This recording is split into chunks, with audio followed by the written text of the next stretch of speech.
In Tanzania, Africa's largest population of lions are achieving the impossible. In my 12-year career of lion work, I've never seen anything like this.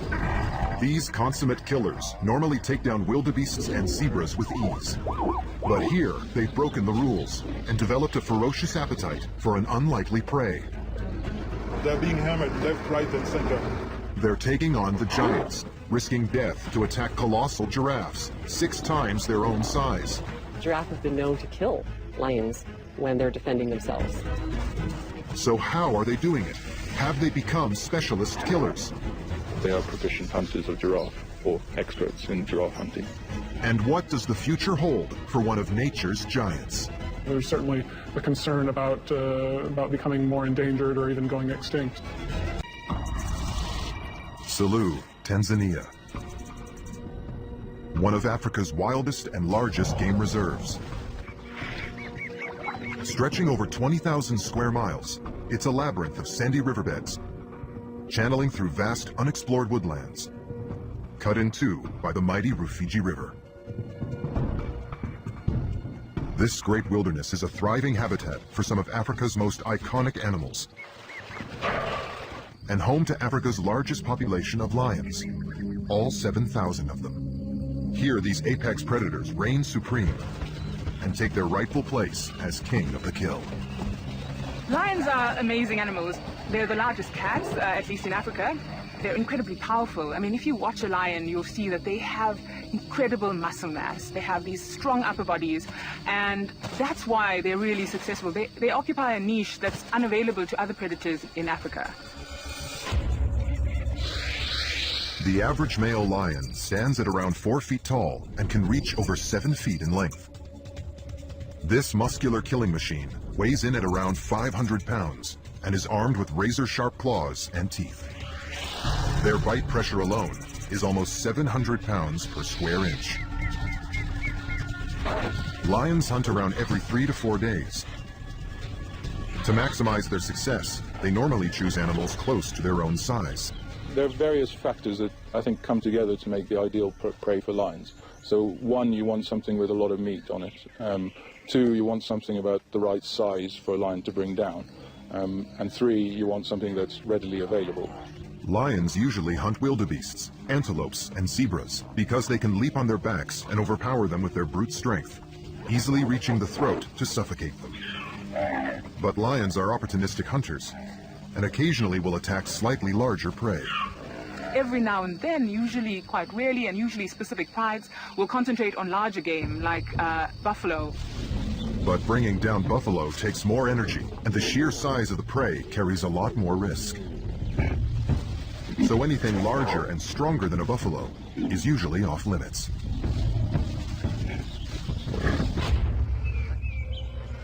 But in 2011, an astonishing discovery in Selous Game Reserve has wildlife experts baffled. On a routine trip to explore wildlife distribution north of the Rufiji River, research director Dennis Ikanda uncovers something puzzling. To our surprise, we were finding remains of giraffes. In under a mile, Dennis finds 4 dead adult giraffes. We found the first killed, and less than a kilometer, we found a second one, then a third one, then a fourth one. Closer inspection shows they've been subjected to a vicious attack. Bite and scratch wounds inflicted on the carcasses point to the work of one of Africa's deadliest predators. We were astonished to find all the hallmarks on these kills of lions. Somehow, lions had brought down huge adult giraffes and eaten them. The lions have this unique way of handling their kills. They're very careful. It's just stripping off the meat, and some parts of the bones of the body are not even touched or dismembered. And within 24 hours, Dennis finds 5 more carcasses. But if lions have started killing adult giraffes, how do they do it? The sheer size of a giraffe means lions would normally only risk an attack on a calf. One would expect that we would see mostly calves being targeted by lions, but in this case it's directly the opposite. Instead, they're focusing on these massive animals. But it's not the first time lions have hunted giraffes here. Researcher Henry Brink began tracking lion prides in Selous in 2007, and he too started finding similar remains. Initially we thought maybe the giraffe had got ill and the lions had scavenging on it. But then we started to see many more kills. Henry is still puzzled by the kills. I've studied lions for 7 years and I've never seen this before. It seems the impossible prey has become a routine and regular target. In my 12-year career of lion work, I've never seen anything like this. The number of giraffes being killed suggests, they're being hammered left, right, and center. It seems these lions are consuming 10 times more giraffes than normal. Usually, giraffe would comprise of 0 to 5% of the lion's diet. But what we see here, the number of carcasses and the frequency of sighting clearly suggests that they comprise well over 50% of the lion's diet. So why are the lions targeting giraffes? Is it through desperation, or have they discovered a new hunting technique? Giraffes stand at up to 19 feet tall. Any lion attempting an attack faces an opponent almost 5 times its own height. Biologist Monica Bond studies giraffe herds in northern Tanzania. They have a great advantage because they're very tall. They have a really far line of sight. They can see up to a kilometer away, so they'd be able to spot any potential ambush. Reaching speeds of up to 36 miles per hour, giraffes can easily outpace a charging lion pride. But even if the lions do succeed in catching up, they face fierce defense. The kicking of a giraffe would be a huge obstacle to a lion. That's very, very dangerous. They have very strong, long legs, and giraffes have been known to kill lions when they're defending themselves. It's pretty remarkable for lions to actually have a campaign against adult giraffes specifically. Because they are such risky prey items, they will kick a lion quite severely and break bones, damage jaws. Lions are generally quite wary of them, so they might take them if opportunity presents itself, but they wouldn't normally target giraffes specifically. Unlike tackling zebras, the lions can't jump straight onto the victim's back. And the giraffe's great height makes staying out of the line of fire from violent kicks impossible. An adult giraffe has what we call those killer kicks. One kick from their hind legs is enough to bring an adult lion down.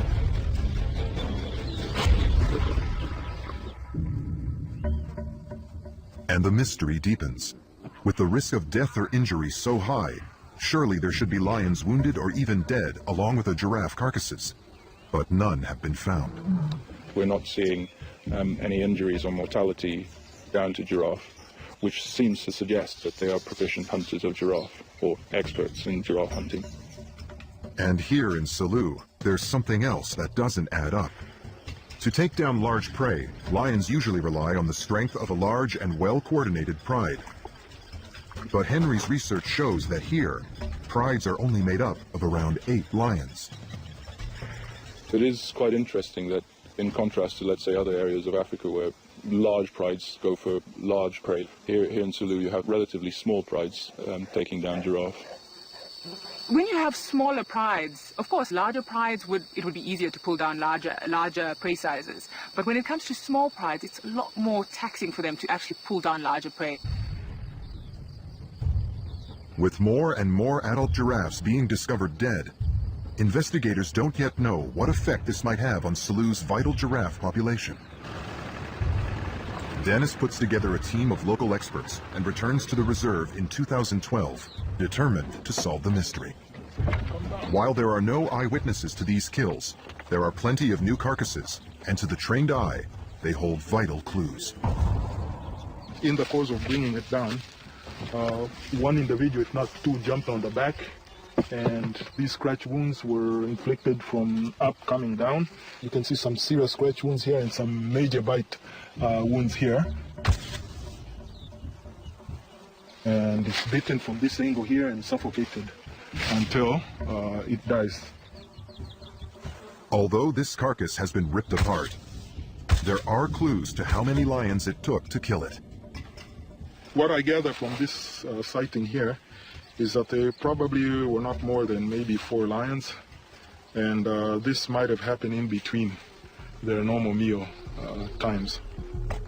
How can just a few lions take down such a colossal creature? Are these specialist killers catching the giraffes by surprise? Or could the lions have discovered a different way to ambush them? It remains a mystery how they do it from the onset. How do they stage their ambushes? And then who does what in a pride?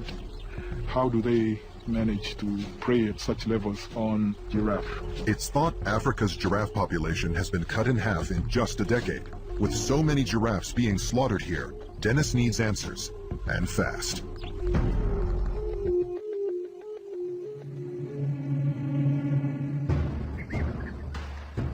In Tanzania's Selous Game Reserve, lions seem to have changed their prey.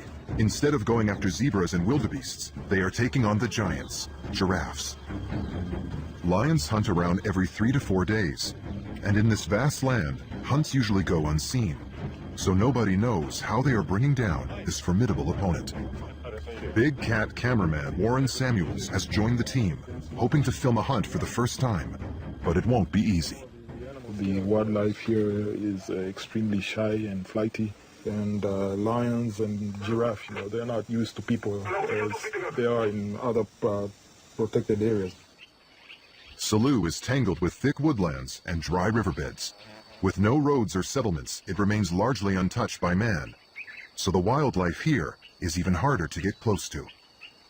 Perhaps you can try and check along the Rufiji River and then work your way up towards the short grass plains up to the north.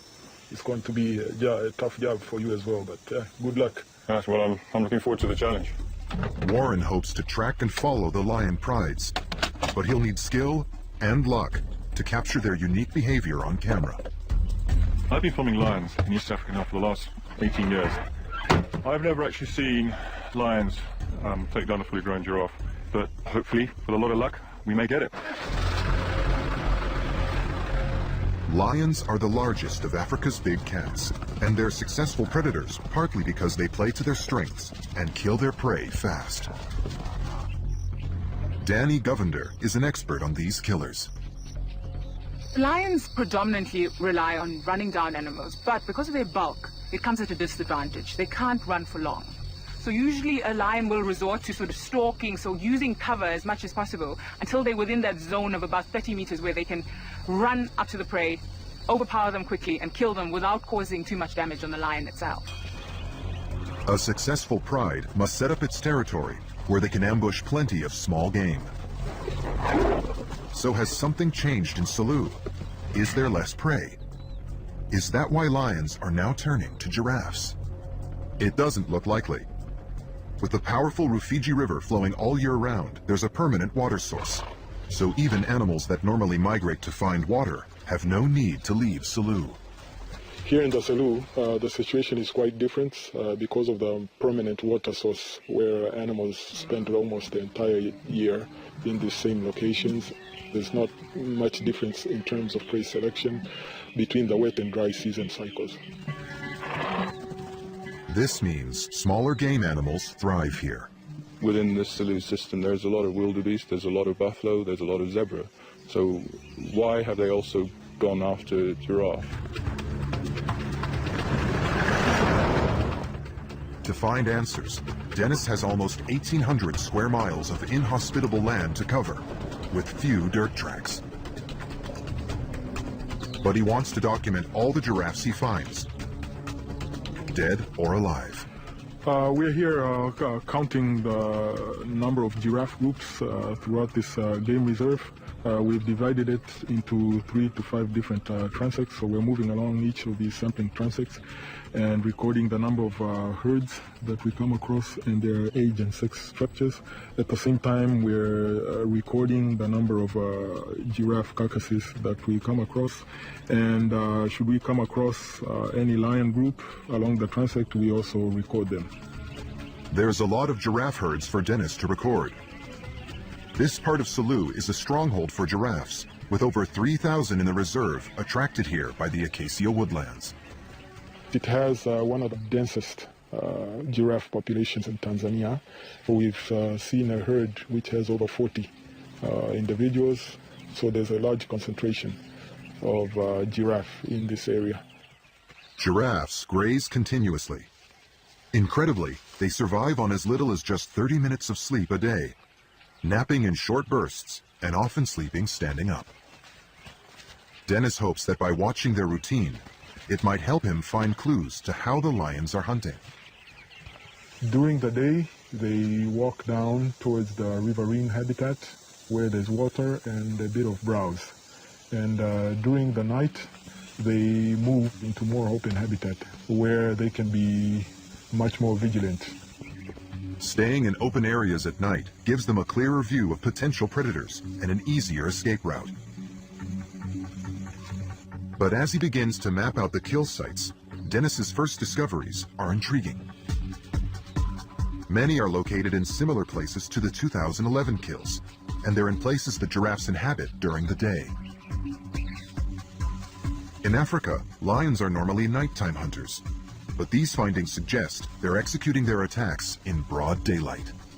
Lions are nocturnal hunters, so they prefer using cover as much as possible, and the best cover is at night. They're usually then at an advantage because then they can utilize the fact that the animals are not seeing so well, their prey items are not seeing so well.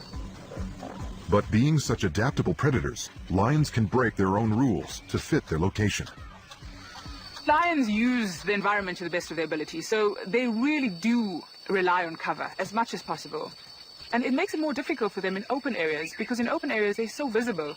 They really then will usually only hunt at nighttime, where they again are at that advantage. But in wooded areas, you might actually find that the numbers of killings increase, because they can hunt during the daytime and they've got cover all around them, so they can use that to the best of their advantage. Feeding high up in the thick, leafy canopy, it's not going to be easy for a tall giraffe to spot stalking lions on the ground below. And in dense woodland, it's harder to escape. So have the lions just found the perfect death trap? Knowing lions and knowing how well they can conceal themselves in vegetation, this gives them greater advantage when it comes to preying on species like giraffe. And you can see how close this is, and imagine it, the size of a giraffe having to run from lions to escape being killed. This kind of vegetation is very, very difficult, if possible at all. At first glance, it seems like Dennis has found the answer, but it can't be the whole truth. As he continues to plot the carcasses, many are way out in the open, far from the woodlands. Lions are clearly using this landscape to their advantage, but we're seeing kills in more open habitat type. So clearly, this is not the whole answer. There must be more to it.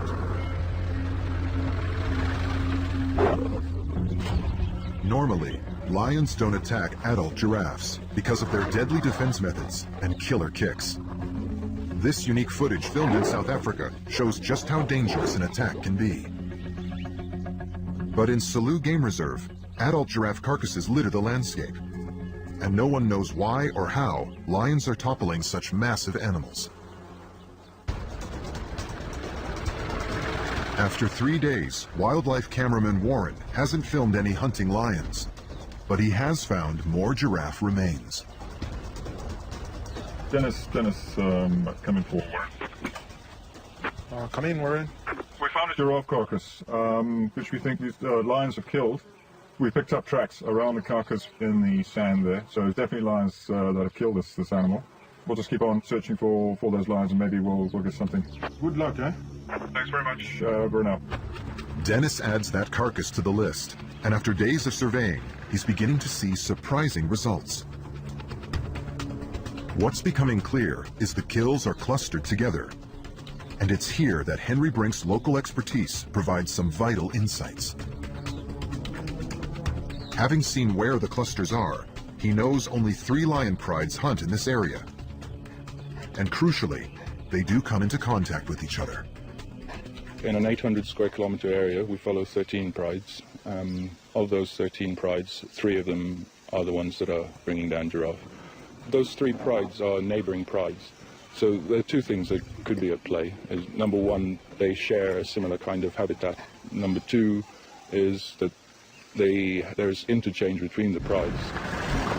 It means hunting skills, like how to kill giraffes, could move from pride to pride. Lion cubs are taught to hunt by their pride until 2 years old, when the males are driven out.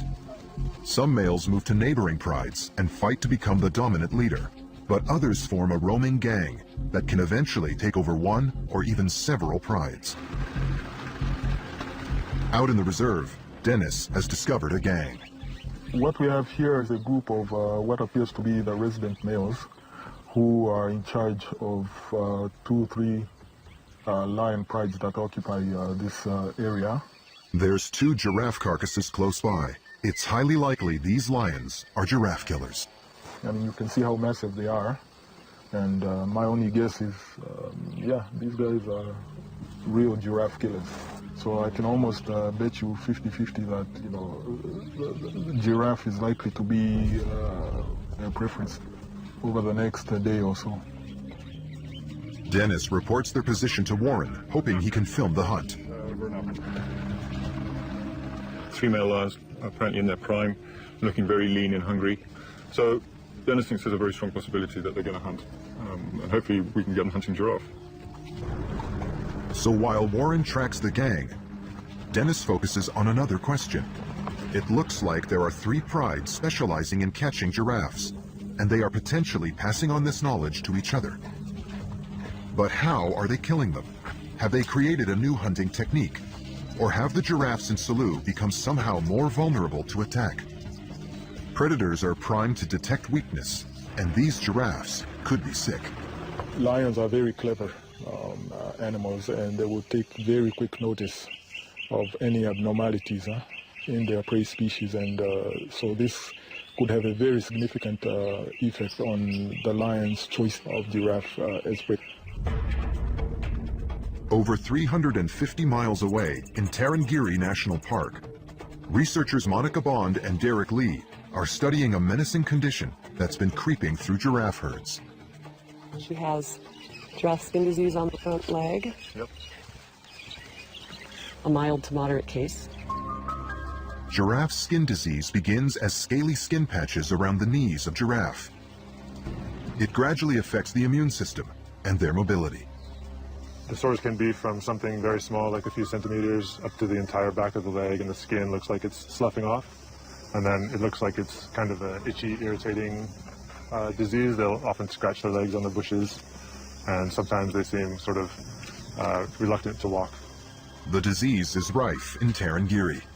We did a survey last year and found about 60% of the adults had the disease, so it's widespread and pretty high prevalence. Anything that slows giraffes down is a big problem for an animal that uses its speed to escape lions. They definitely can see animals that are not doing so well, struggling to keep up with the herd, maybe on the outskirts, and lameness, for instance. They definitely pick up on lameness. Could this debilitating illness explain why lions are so successful at taking down giraffes in Selous? One theory is that if you have giraffe skin disease, then maybe those giraffes are more likely to be taken by lions. Elsewhere, it looks like this theory is being proved right. Ruaha National Park lies west of Tarangire and Selous Game Reserve.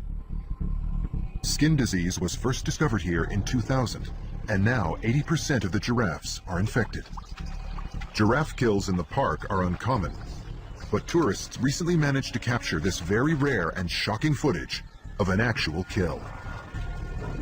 A pride of over a dozen lions has cornered and attacked a massive giraffe in a wooded area. But the giraffe doesn't seem to be fighting back. There's no killer kicks, and it's struggling to defend itself. Could it be diseased?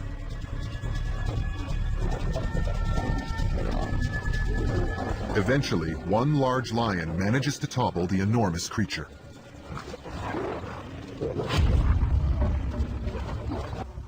Disease is hitting Tanzanian giraffe populations hard.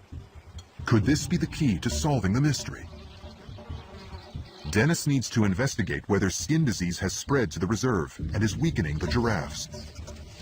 In this type of investigation, it's important to rule out the effect of diseases and perhaps the behavior thereafter, because disease does have a very significant role to play in this, in the sense that it may weaken the animal or even its ability to defend itself against a group of attacking lions. In search of answers, he calls in specialist veterinarian Donald Umpanduji to examine a carcass. Is there any obvious thing you see before you even begin looking at other clinical signs? In terms of this carcass, what I can say as far as the skin disease is concerned, the skin is quite intact. Although the inner side has already been taken, but obviously there is no signs. It is quite normal. Giraffe skin disease can be ruled out here, and the live giraffe herds aren't showing any symptoms so far. But skin disease isn't their only cause for concern. There's another fast-acting and less visible killer that is also spreading across Tanzania. The giraffe in this region of Tanzania have actually suffered in recent years disease which has affected their ears, and some believe it may have affected their balance, which is crucial to maintaining stability, for example, when they're actively escaping from being killed by large predators. Giraffe ear disease is capable of wiping out entire herds with ferocious speed. Starting out as crusty, weeping sores on the outer ear, it can knock out the giraffe's delicate balance system. For an animal that reaches 19 feet tall, balance is crucial, but its top-heavy anatomy makes that balance almost unfeasible. Their heads weigh around 70 pounds and sit on roughly 7 feet of neck, which itself can weigh more than 220 pounds. Then about 1 ton of weight pushes down onto legs around 9 feet long. And incredibly, this all balances on 4 tiny feet, just 8 inches wide. In the UK, Professor John Hutchison is examining the giraffe's incredible anatomy, focusing particularly on their balance. It is astounding that an animal with such long legs, so huge, can balance itself on those long legs. It's sort of like, you know, how amazing it is that a bumblebee or a hummingbird can fly. But here we've got a giant animal really living at extremes of size. Why aren't they tipping over all the time? Of course, evolution is pushing them to not do that, because that would be bad. You wouldn't have many babies if you kept falling over and killing yourself. So they've evolved to have careful control, but they're still limited in what they can do by being so big and so unstable. With balance already a challenge, any disease that induces dizziness could be fatal. Wobbly, disoriented giraffes would give any predator a huge advantage. So a giraffe, if it did have a problem with balance, if it had something wrong with its inner ear or some other organ of balance, it would be in real trouble, because it's got this inherent instability. Unlike skin disease, ear disease hit Salu hard. When it was first reported in 1999, it had already infected around 30% of the giraffes. It's thought the disease had died out, but has it made a lethal comeback? Is that the cause of all these carcasses now? Out in the reserve, Vet Donald wants to look for signs. Classic symptoms are drooping ears and swarms of flies that hang around the oozing infected sores. This one here, on our right, it is normal. You see? You can see the ears are flapping quite well. You see, they are responding to the environment. So at this particular distance, I can make an assessment. You see, everything is okay. He continues to survey the herd, and so does Dennis. They find nothing. We have not seen any signs of diseases in the different groups of giraffe that we come across here and elsewhere in the reserve.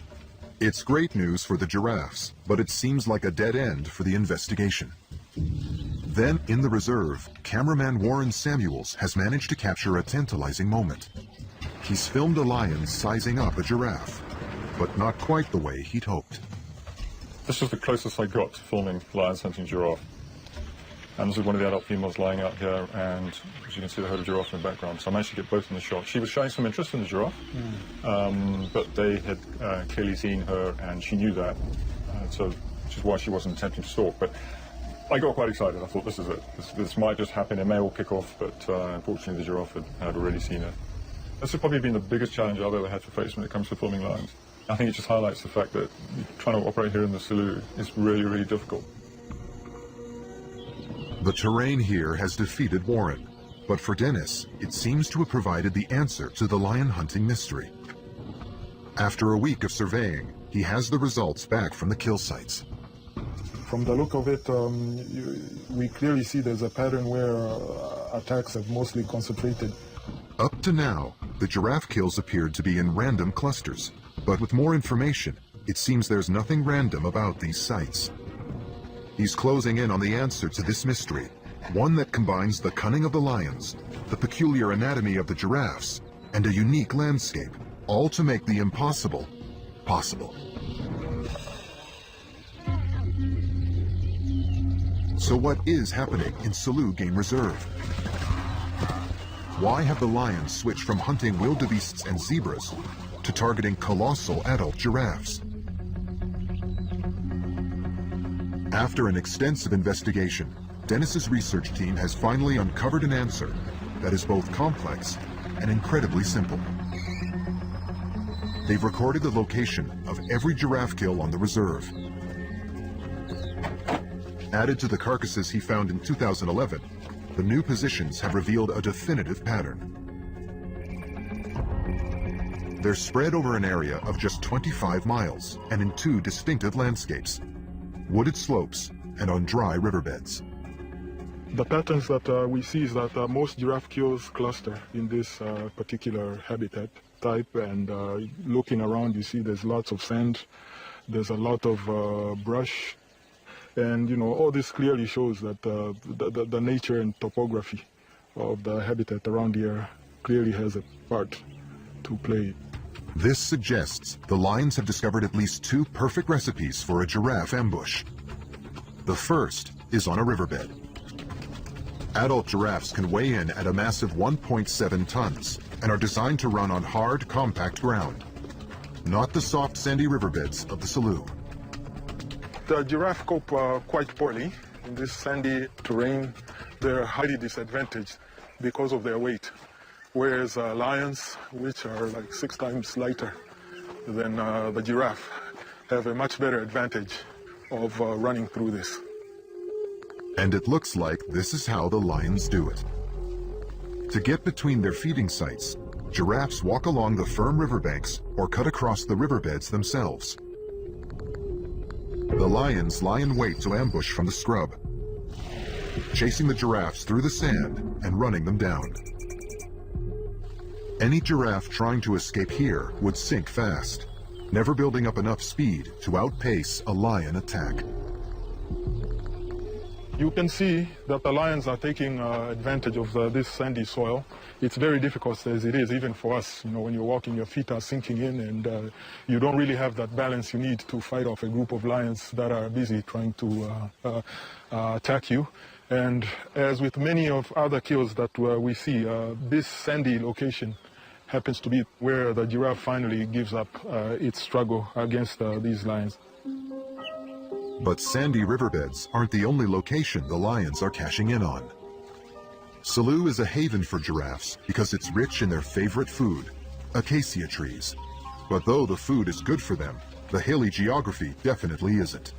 Giraffes have certainly evolved for a savanna-type environment, rather open, not too many obstacles, fairly flat or gentle rolling hills maybe, but not for rough terrain by any means. Their height and their elongated shape makes it very difficult for them to go up and down steep slopes. They're really reluctant to do that. It's not like they'll never go on a steep slope, but they'll most certainly want to avoid that. Certainly if there's a predator around, that would be a very dangerous place for a very tall, thin, elongated, top-heavy giraffe to be. Out in the reserve, this giraffe carcass is at the bottom of a classic wooded slope. It seems the lions have learned to ambush giraffes in these dead-end valleys, where they can't easily escape. If you have a look at this, it's really dense thicket, ideal habitat for lions to hide in. You can see the giraffe is here at the base of the hill. The giraffe is killed at the base of the hill. If you look at the hill, it's very steep and it's covered in this sort of loose boulders. So the thicket we were just in, the lions can hide in that, get close to the giraffe, and then ambush or charge the giraffe. The giraffe runs to the hill, stumbles on these loose boulders, and then the lions try and get a neck hold or a face hold and then bring them down. But why now? This wilderness is untouched and the land unchanged. What triggered the lions to break their own hunting rules? As the investigation comes to a close, Dennis meets local safari guide Festo Masafi, who delivers some vital information. Remarkably, in his 15 years in Selous, it turns out that Festo has seen lions killing giraffes more than once. 15 years ago, I saw my first lion hunting a giraffe. I was so surprised. So you've actually seen the lions bringing the giraffe down? Yes, I did. It seems this current generation of lions wasn't the first to hunt down adult giraffes, and that's a critical clue. The fact that he has on 2 separate occasions witnessed the lions actively bringing a large adult giraffe down, clearly indicates that it's a phenomena that is ongoing. We have evidence now of at least 2 successive generations of lions executing this.